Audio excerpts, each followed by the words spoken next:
Welcome to the Wade Center's podcast. A podcast of Wheaton College. Hello, my name is Crystal Downing. I am the co-director of the Marion E. Wade Center. And sitting with me today is Stephanie Derrick, who has published a book with Oxford University Press entitled The Fame of C.S. Lewis, A Controversialist Reception in Britain and America. So, Stephanie, I'm wondering if you could summarize for us the thesis of your book. Sure, I can try. So, the book is a survey of Lewis's fame, how he rose to become famous in Britain, and his reception at both mid-century and following. And it's a thesis about why we still know the name of C.S. Lewis today and why there are differences between Britain and America on many different points. But so it's kind of a large scale survey, and it covers from when Lewis was growing up in Belfast to all the way to the present day. So it's a pretty sweeping book. Yes, your research is amazing. And as you shared with some of us last night, you went to numerous different research sites, including here at the Wade. I wonder if you could tell us some of the highs and lows of your research. Did you ever have a eureka moment where you found something that thought, oh, this is so cool, I can't believe this? And also, what was the most annoying about your research? Well, I enjoyed a lot of it. It took 10 years. It took 10 years, really, to get this book properly done. You kind of, as an author, get to a point where you are satisfied with having answered your own question, the question that you set out to answer. There were many highs. I think it was a PhD, so there's going to be lows in there as well, because it's just a difficult process. One of the highs, I would say, is just finding lots of new material in the archives that I visited, and just books, just pulling books off the shelf and checking the indexes for Lewis's name was a really fruitful way of just finding brand new stuff that nobody else had found because they hadn't looked there. That was really fun. It was a kind of a detective search.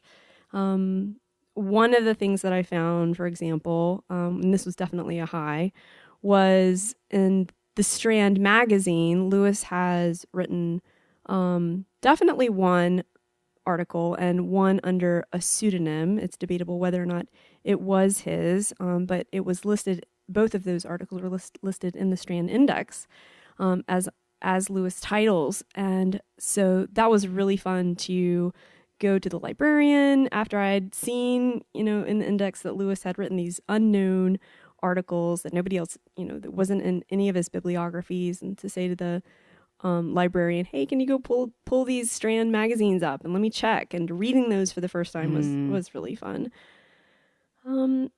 So how about your research at the Wade? Did you find any helpful information here? Oh, sure. The Wade is packed with great finds because the Wade Center has been cataloging articles about Lewis for decades. So for me, I pulled, for example, film reviews of the 2005 movie Lion, the Witch, and the Wardrobe, the Walden Media movie. And it's just this huge file folder of reviews, and that's very convenient as a researcher to have that all in one place and to be able to compare it because it's all on your desk. So the Wade Center is invaluable for a researcher on any of, and I would imagine any of the authors that are featured here. And you probably made special discoveries since you were taking a different tack than most Lewis scholars take, insofar as you weren't analyzing his literature, which has been done so much. You were looking at the actual historical contexts, as you mentioned, and how they contributed to his reputation, both in Britain and America. And one of the things that you discovered was many acerbic critiques of Lewis. I was fascinated when I read your book, where you would have one person, and you quoted him last night, but I don't remember his name, who said something to the effect that Lewis knows nothing of literature, poetry, or art. But then other people you'll quote say, well, Lewis is just admired in the literature, poetry, and art of the past. So it's almost like this tension. They are almost contradicting each other. So what do you make of that? Well, the passage I read last night was from Hugh Trevor Roper, and right. It's just a fascinating letter. I mean, it wasn't meant for publication, and it was just, like I mentioned, I found it because I was checked the index for Lewis's name, and Hugh Trevor Roper wrote a very fascinating and entertaining letter about Lewis. And yeah, acerbic is the right word. And I think the thing to keep in mind is that Lewis's Oxford and Cambridge in the 30s, 40s, and into the 50s was a very insular, masculine, and it could be kind of an aggressive environment. It was competitive. It was very male. And that's just people talking amongst each. I found a lot of material where people are talking amongst themselves in that environment about Lewis. And so you have to kind of consider the context and look at the politics involved, the college politics involved. There's committees, there's different points of view, and they could butt heads. And Lewis is right in the fray of all of that. He was participating in all of that. And so there were giving and taking of punches. And to find those was fun. But of course, it was my responsibility to give the context of that. So it's not taken out of context. And for that reason, I think it's valuable for us to appreciate what his relationship to his peers and his peers' perception of him in his day. Right, because that's part of your point, is to explore the discursive practices of the environment in which he was embedded, which was extremely, as you say, competitive. There was probably a lot of ego jockeying, resentment. You mentioned I.A. Richards in your book, and I remember one of the things that Richards says in Science and Poetry is that poetry will save our souls. And, that is just going to tick Lewis off incredibly. No, poetry doesn't save our souls. But it was part of that modernist dismissal of Christianity. One of the fascinating incidents that you foregrounded that I had not heard of before is how Lewis was taking notes for the annual report at Magdalen, and he really hated the bureaucratic institutional service side of things, which I can understand. Anybody who's gone to a lot of faculty meetings can understand that.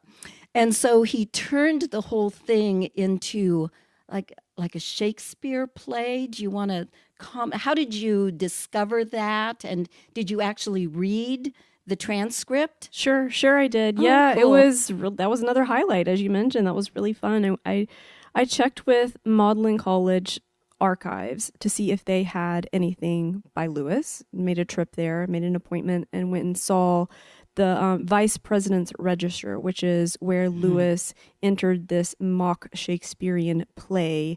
And what he's doing is making light and fun and making a literary kind of pleasure out of this event that happened. He was elected vice president in the early 40s. And this was a very critical time in Magdalen College's history. It was there was a lot of pressure because of the war, and Lewis, being not inclined to administrative responsibilities, he did a really bad job.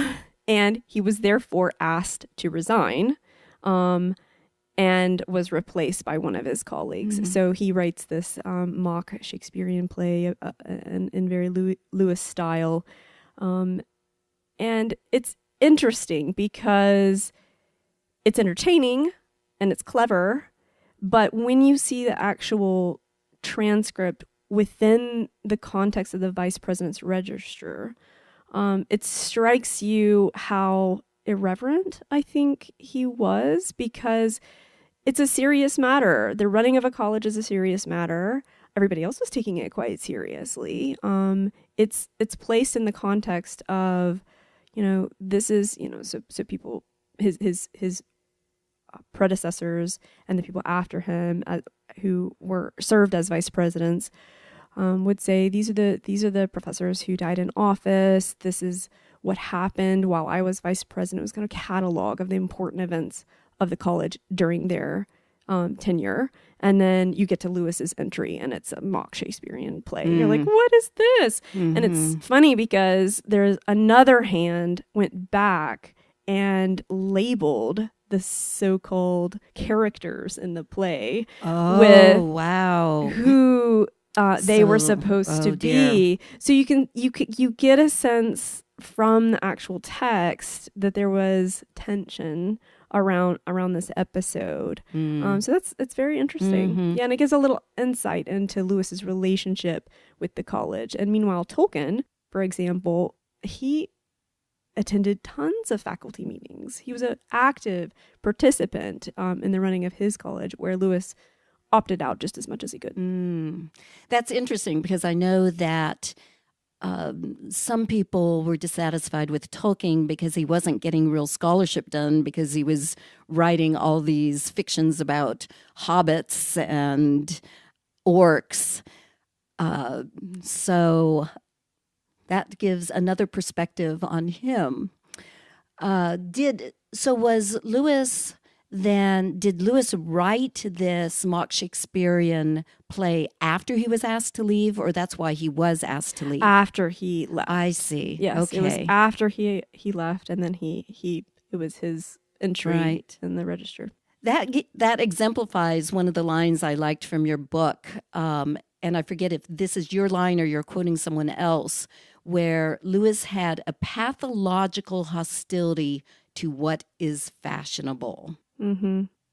And so there was one of those instances where it's almost like, as you say, this high seriousness and these people taking themselves so seriously.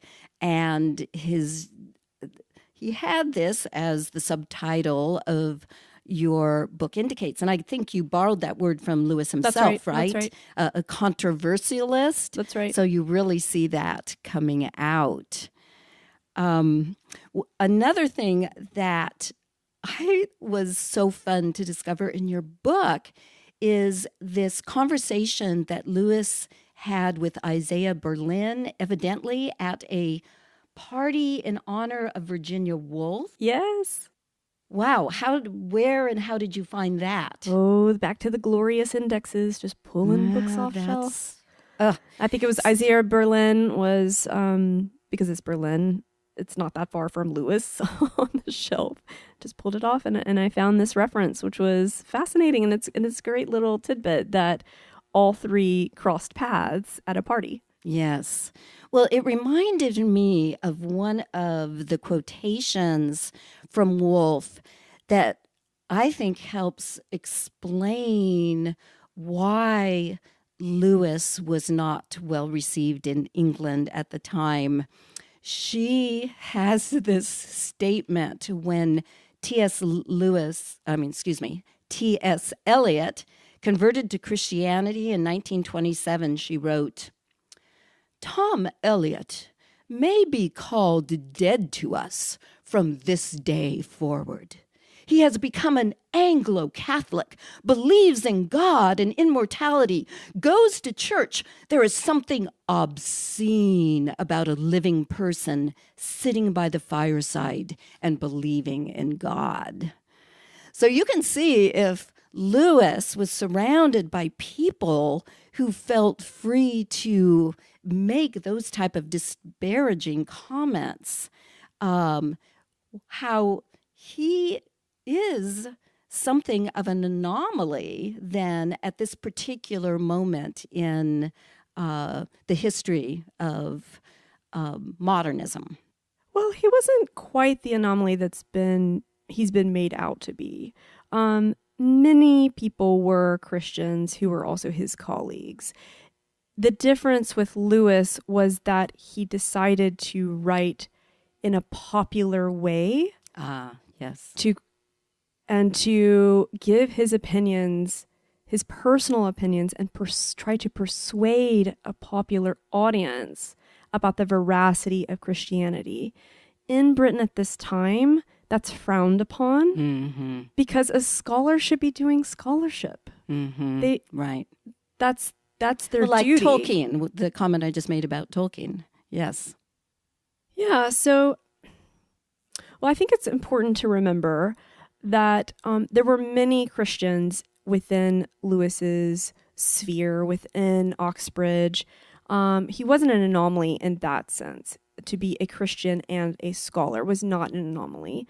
The difference with Lewis was that from the time of the war, he was drawn into by other Christians asking him to contribute to the war effort and speak to the importance of Christianity and the importance of Christianity to the nation state in the context of war. He was drawn into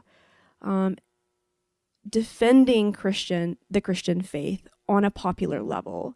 And at this period of time, that was still frowned upon in many circles, in scholarly circles, because his proper domain, as they would see it, was in his scholarship. He was a literary professor. Well, he was a Don. And therefore his work and his efforts, they thought, should be directed at his area of expertise. So there's some kind of cultural nuance there that needs to be kind of kept in mind. And a lot of people appreciated what he was doing, and but there was just some criticism within his peer. Right, which again goes back to his pathological hostility to what is fashionable in terms of an intellectual community. Interestingly, Dorothy Sayers, who's the person I write about, even though she was not an Oxford Don or Cambridge, in fact, she did all the work males did at Oxford, but wasn't granted a degree because she was female, and that's an issue we can get to later. But she also felt antipathy towards from academics because she was a popularizer. So it didn't have to do that, oh, you aren't doing your popular work. Q.D. Leavis, who was a professor, I forget if it was Oxford or Cambridge, reviewed Gaudy Night, and just in disdainful language, much like Virginia Woolf's disdain towards T.S. Eliot. And Sayers writes back and she says, basically, I am not favored because my books sell. And did you do any research of Kathleen Knott by any chance? I came across her. Right. She was antagonistic. Right. She described both Lewis and Sayers, even though Sayers wasn't an Oxford Don, as tub-thumping popularizers of the faith. And once again, just the vitriol that drips off of that.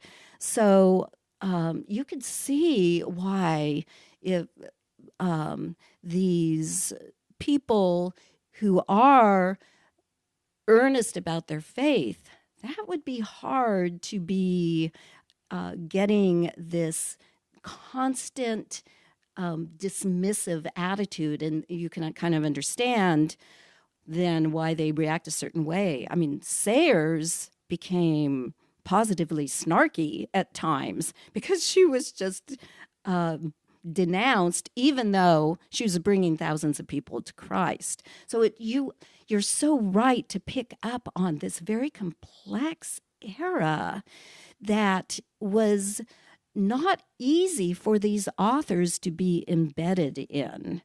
And we need to know more about that era, and you have done service to us that way. One thing that I liked about that I picked up from your book is one reviewer said, quote, Lewis's genius wouldn't be appreciated until times had changed. And I checked your footnote. That was 1959. And I had kind of a eureka moment. And that's why I was having so much fun reading your book. That he wouldn't be appreciated. And that was said in 1959. Well, it was 2 years later that Michel Foucault published Madness and Civilization. And so right after Lewis is when all these postmodern theorists came along and started problematizing the progressivism of the modernist impulse that was at Oxford or Cambridge, and especially this dismissiveness of Lewis for being old-fashioned, and of course Foucault. And it changed, as you know, Foucault changed the way history was done because there was this naive faith in the progressivism of history. In America, they called it Whig history. I don't know if that term was used in Britain. And so Foucault and Derrida and Lyotard are coming along, and they're saying the exact same thing that Lewis was saying when Lewis was embedded in that antipathetic culture. So that quotation was just so helpful to me. Now, one of the things that Lewis was definitely has been indicted for is attitudes towards women. And I wonder if you can comment on why you think so many, almost to the person, so many of his women students really loved him and were positive about him. Because without a doubt, he had, and once again, he's embedded in a culture that has this paternalistic attitude about women. And Sayers challenged him on that, as you know. Well, I haven't looked carefully at what his women students, his female students, what they had to say about him. You're right. There weren't many that I can recall that felt undermined or anything of that nature in personal dealings with him. I can't recall any of those. I mean, Lewis was very civilized in person often. He could also be rude. It depended on who you were, what the context was, if y'all were in agreement about literature, especially, that would affect what kind of reception you received from Lewis. But yeah, I mean, I can't think of any particular standouts among his female students. I mean, I think it's certainly important to realize he didn't have as many as men, so the sample size wouldn't be all that large. And it might go back to part of the point of your book is that you are showing the climate at Oxford at a particular cultural moment, which is, of course, what post-structuralists are exposing later on.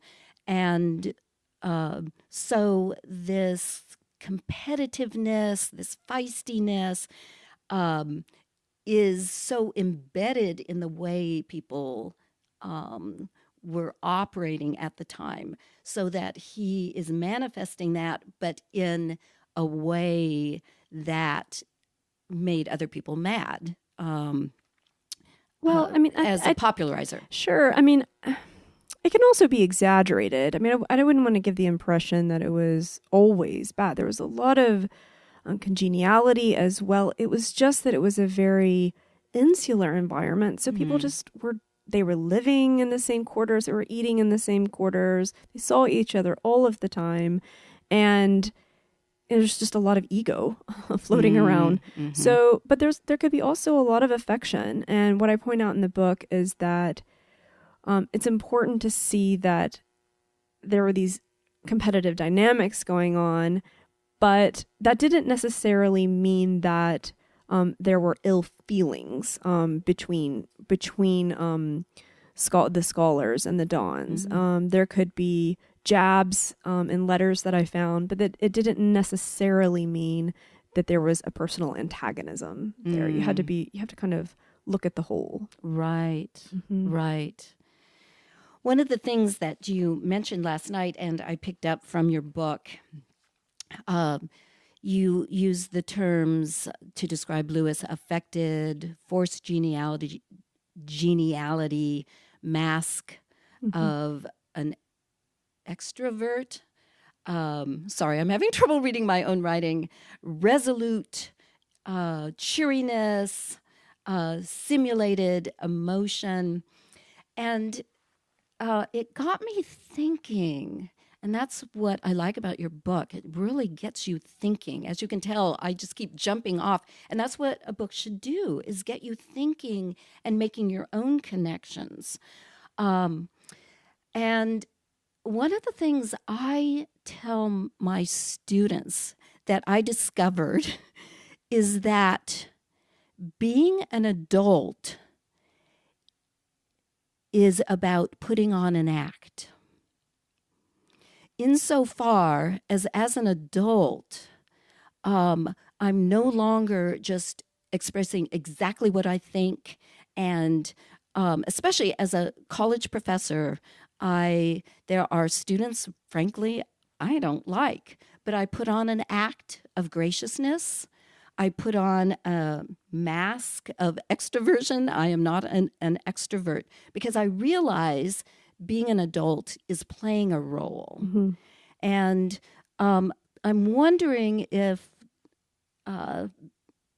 you might think of Lewis perceiving the same thing, especially in light of, he has that famous passage in Mere Christianity about pretending, so that part of being sensitive to other people is being sensitive to the cheeriness or geniality that they may need. And I wonder if that could go back to that thing about women students. So he treated them nicely, but there could be, that's also part of his sense that, oh, well, women can't take the type of jocular thrust and parry that these men can. So the thrust and parry, he was just doing what everybody else was doing at the time. That's a good point. I think that's absolutely valid. It's hard to kind of recover from this distance, his relationship to especially his female students, because there weren't that many, and he didn't write about them all that often, and they didn't write about him all that often. We don't have, like I said, a very large quantity, but yeah, I think it's important to realize, though, that yes, this was part of the culture, this over the top jocularity, but Lewis took it further, and his colleagues noticed this and commented on his persona very often, that there was a difference they noticed quite often between the presentation that Lewis gave in person, again in college, and what they sensed as kind of a performance, like you mentioned. So I mean, he was a really complicated personality. It's what makes him interesting. And when he turned that on, and when he was sensitive and careful, especially, for example, in letters to people who were writing him over and over and over, and were really a burden on his time, and yet he took care to write them because he felt it was his duty, and he did it with sensitivity. So it wasn't that he wasn't capable of being sensitive, or that he wasn't sensitive. It's just that you have to kind of catch him and understand what mode is he in, depending on the context. Yeah, and what you're doing is trying to counterbalance a tendency in Lewis scholarship where Lewis can do no wrong. That's right. So, and people spending, here's another Lewis text, let's find the brilliance of it. Well, even William Shakespeare wrote bad plays. Sure.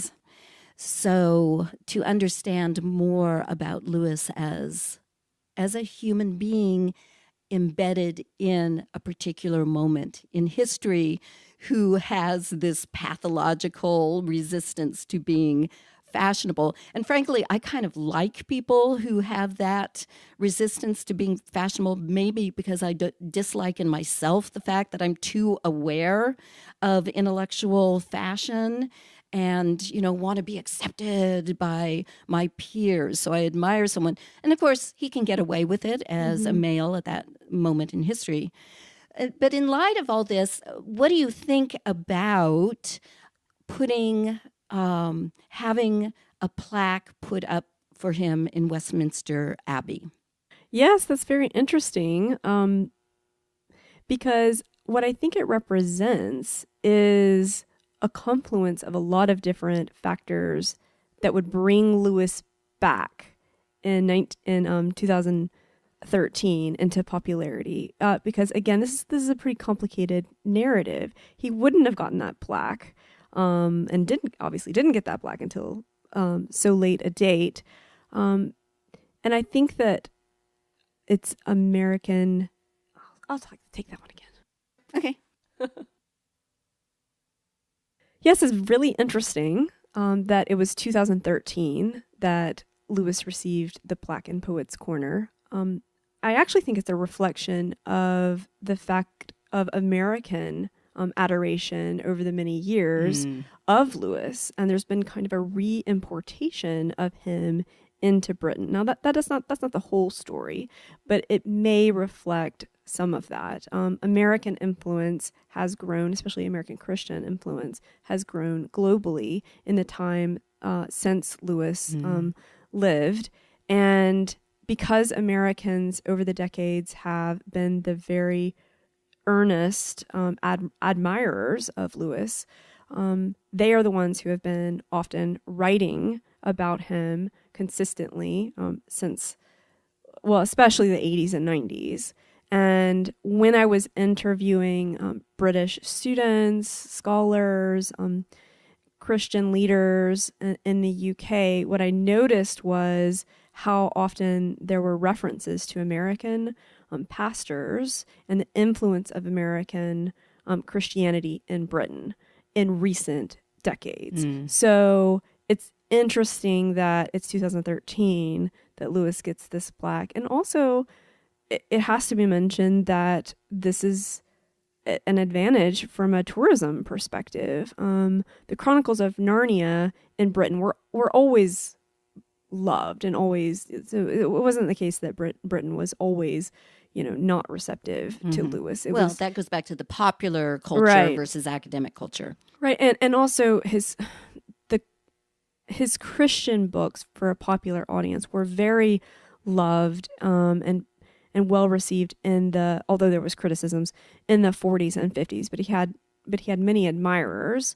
Then there was a drop off in the 60s, 70s, 80s, I would say, and then Shadowlands and the movies, especially by Walden Media, The Lion, the Witch, and the Wardrobe, brought him back into popular consciousness. And so along with that is a growing tourist industry around Lewis in Oxford, especially London. And that's Americans coming over to see Lewis's haunts, old haunts. And so, it's speculation. I don't know why the plaque was, came about in 2013, but I think it was a Brit who initiated it, which is interesting. Yeah. So, but then it was Americans who bought the kilns. That's right. So it's a fascinating confluence of people and interests for sure. Do you have any last questions you wish I had asked you? Maybe I should have thought of that ahead of time. No, I'm just happy to be here, happy to share the work. I hope people find it interesting and obviously provocative. Generated a lot of thought on my part. Yeah. So thank you so much for joining me this morning, Stephanie. Thank you, Crystal. I wish you the best as this book comes out in America. So I'll say goodbye. Thank you.